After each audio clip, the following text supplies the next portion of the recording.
And in Psalm 138, verse 8, he said, God will perfect that concerneth me.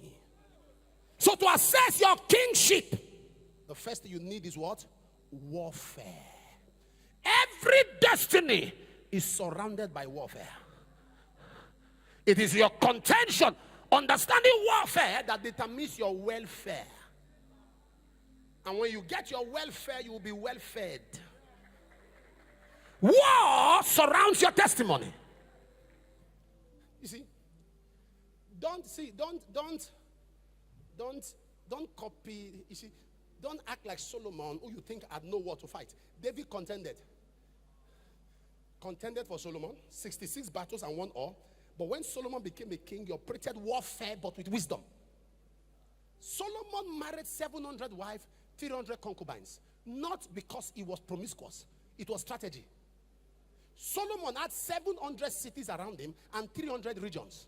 So he picked a princess each from the palace. So no king could fight him because you can't fight your in-law.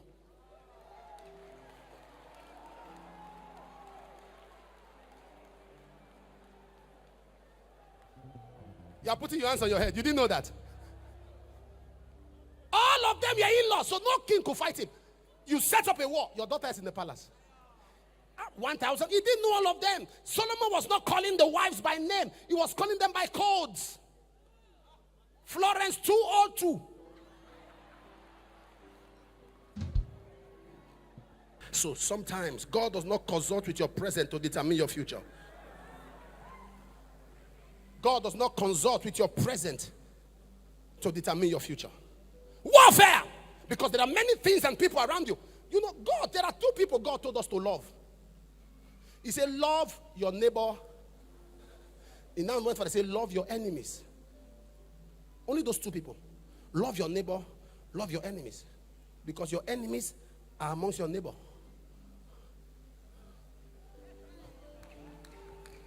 Love your neighbor, love your enemy, because your neighbors are your enemies. Those you think are close to you are your problem. To assess your throne as a king, you need power. I love power. I love power. If there's anything that attracted me to Papa over 25 years ago, it's power. Somebody say power. Somebody say power. Somebody say power. That was what attracted me, sir.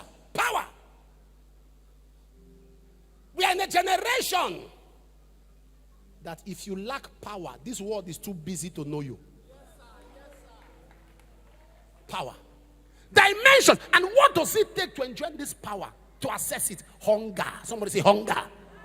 Say hunger. Hunger. Moses said, show me thy glory. And God said, there is a side by me. There is a side by me. No man seeth me and live. But yet Moses said, I want to see you. In other words, if it takes my life, let me see you. And God said, you won't see me. I will show you my hinder part. I will show you my back. Now, did Moses see the back, the literal back of God? No. Because if God says no man sees me and live, his back is a part of him.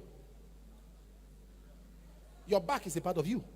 So what does God mean by telling Moses, I will show you my hinder part?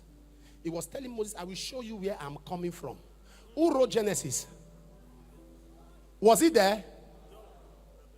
Was he there? God said, I will show you where I'm coming from. In the beginning, God created. Was Moses there? In fact, Moses wrote where God was coming from and wrote where Moses was going to. It was Moses that wrote and Moses died.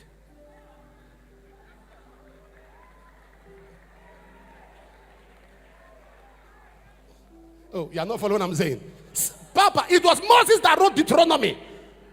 He wrote and Moses died. When he wrote Moses died, he was still alive. Hunger. Moses walked. Moses saw a side of God. Moses became a god. He became a celestial. That is why men could not kill him. It took God to kill him. Because terrestrials don't kill celestials. Men can't kill God. After Christ died and God buried him, Satan requested for his body because they needed to take it to their zoo to understand how can a man be so close to God that he became a god.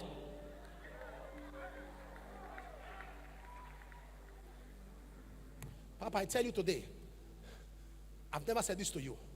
One thing I saw in you was prayer.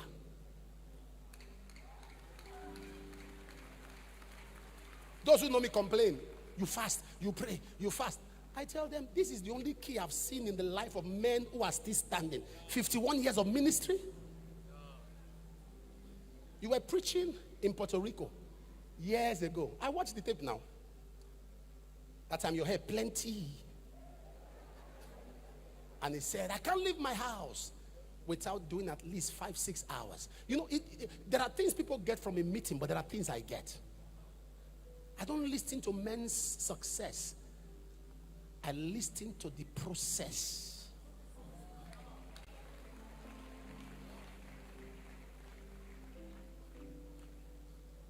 No, I'm honest with you.